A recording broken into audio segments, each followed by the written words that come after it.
നമ്മുടെ മക്കളാണ് നമ്മുടെ ഏറ്റവും വലിയ സമ്പാദ്യം. ഉമ്മമാരെ, ആ മക്കളെ കവിച്ചു വെച്ച് ഒരു സമ്പാദ്യവും നമുക്കില്ല. നമ്മുടെ ആഖിറത്തിൽ ഉപകരിക്കുന്ന ഏറ്റവും വലിയ സമ്പാദ്യം നമ്മുടെ മക്കളാണ് കേട്ടോ.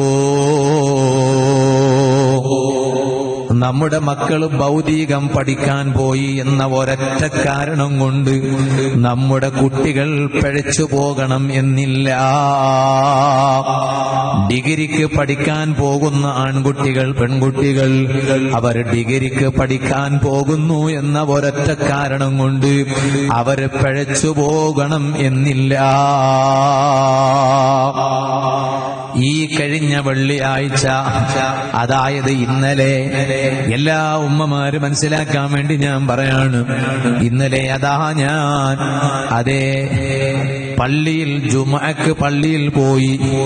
ആ പള്ളിയിൽ പ്രവേശിച്ചപ്പോൾ, ഞാൻ ദർസ് നടത്തുന്ന പള്ളിയിൽ ജുമുഅയില്ല, അതൊരു നിസ്കാര പള്ളിയും ദർസുമാണ്.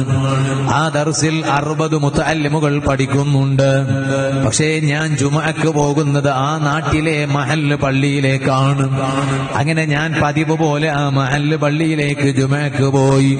ഞാനതാ പള്ളിയുടെ ഉള്ളിലങ്ങ് കയറിയപ്പോൾ ഒരു പാന്റും ഷർട്ടും ധരിച്ചിട്ടുള്ള ഒരു കൗമാരപ്രായമുള്ള മകൻ, ആ മോൻ അവിടെ ഇങ്ങനെ ഇരുന്നിട്ട് തസ്ബീഹ് മാല കയ്യിൽ പിടിച്ചിട്ട് ഇങ്ങനെ ചൊല്ലുന്നു. ഞാനപ്പോ മനസ്സിലാക്കിയെടുത്തു സ്വലാത്ത് ചൊല്ലുന്നതായിരിക്കും. കാരണം വെള്ളിയാഴ്ച ദിവസമാണല്ലോ, വെള്ളിയാഴ്ച സ്വലാത്ത് ധാരാളം അധികരിപ്പിക്കേണ്ടുന്ന ദിവസമാണല്ലോ. ആരാണ് ആ മോൻ? എനിക്ക് വലിയ സന്തോഷം തോന്നിപ്പോയി. ആ മകൻ മറ്റാരുമല്ല, എന്റെ ദർസിൽ ഇപ്പോൾ പഠിച്ചുകൊണ്ടിരിക്കുന്ന ഏകദേശം 60 മുതഅല്ലിമുകളെ കൂട്ടത്തിൽ ഒരു കുട്ടിയാണത്. മുതഅല്ലിമായിട്ട് പിന്നെന്തേ പാന്റും ഷർട്ടും ധരിച്ചിട്ട് ജുമുഅക്ക് വന്നതെന്നാ ചോദ്യം. ആ കുട്ടി, ആ മകൻ കേവലം മുതഅല്ലിമായി പഠിക്കുക മാത്രമല്ല, ഞങ്ങളെ ദർസിൽ ഇരുന്നുകൊണ്ട് അല്ലാഹുവിന്റെ ദീനിയായ ഇൽമ പഠിക്കുന്നതോടൊപ്പം ആ കൗമാരപ്രായമുള്ള മോൻ പകൽ സമയത്ത് കോളേജിൽ പോയി പഠിച്ചു. അങ്ങനെ സോഫ്റ്റ്വെയർ എഞ്ചിനീയറിംഗ് കംപ്ലീറ്റ് ചെയ്തു.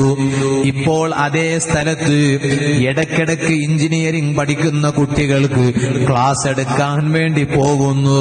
അതോടൊപ്പം മംഗലാപുരം ടൗണിൽ വന്ന് പകൽ സമയത്ത് പ്രത്യേകം ഒരു കോഴ്സ് പഠിക്കുന്നു. എന്തിനാണ് ഞാനിത് പറയുന്നത്? എഞ്ചിനീയറിംഗ്, സോഫ്റ്റ്വെയർ എഞ്ചിനീയറിംഗ് കംപ്ലീറ്റ് ചെയ്ത ആ സഹോദരൻ, ആ അനുജൻ, നിങ്ങളൊന്ന് ആലോചിച്ചു നോക്കൂ. പിഴച്ചുപോയില്ല. പിഴച്ചു പോകണമെങ്കിൽ എല്ലാവരും പിഴച്ചു പോകണ്ടേ? ഇല്ല, പിഴച്ചുപോയില്ല. ആ മകന്റെ ഉമ്മയും ബാപ്പയും ചിന്തിച്ചു, ഈ എന്റെ മകൻ, അവൻ കേവലം ഒരു എഞ്ചിനീയർ ആയാൽ മാത്രം പോരാ, ബാപ്പാനെ ബഹുമാനിക്കുന്ന മകനാകണം, ഉമ്മാനെ ഉമ്മയായി കാണുന്ന മോനാകണം. അങ്ങനെ കാണണമെങ്കിൽ അവന് ഭൗതികമായ പഠനം മാത്രം പോരാ, കോമേഴ്സ് പഠനം മാത്രം പോരാ, +1 +2 ഡിഗ്രി മാത്രം പോരാ, സയൻസ് മാത്രം പോരാ, എഞ്ചിനീയറിംഗ് അറിവ് മാത്രം പോരാ, അല്ലാഹുവിന്റെ ദീനിയായ ഇൽമും കൂടി ആ മോനുണ്ടാകണം. അവൻ ഖുർആൻ പഠിച്ച മോനാകണം, ഹദീസ് പഠിച്ച മോനാകണം, ദീനിനെ കുറിച്ച് നല്ല ബോധമുള്ള മോനാകണം. അങ്ങനെയാണ് ഞങ്ങളെ ദർസിൽ കൊണ്ടുവന്ന് ചേർക്കുന്നത്. ആ എന്റെ ദർസിലെ ഒരു വിദ്യാർത്ഥിയെ, അവരെ പഠിപ്പിക്കുന്ന ഒരു ഉസ്താദ് എന്ന നിലക്ക് ഞാൻ എന്റെ കണ്ണുകൊണ്ട് ഈ രംഗം കണ്ടപ്പോൾ എനിക്ക് വല്ലാത്ത സന്തോഷം തോന്നിപ്പോയി. എന്തിനാണ് സുഹൃത്തുക്കളെ ഞാനിത് പറഞ്ഞത്? രക്ഷിതാക്കൾ കേൾക്കണം. മറക്കപ്പുറത്തിരിക്കുന്ന നല്ല ദീനീ ബോധമുള്ള ഉമ്മമാരെ, ആഖിറം രക്ഷപ്പെടണമെന്ന് ചിന്തിച്ച് മാത്രം ജീവിക്കുന്ന സഹോദരിമാരെ, നിങ്ങളോട് പറയാണ്, നമ്മുടെ മക്കളുടെ ഭാവി മാതാപിതാക്കളുടെ കരങ്ങളിലാണുള്ളത്.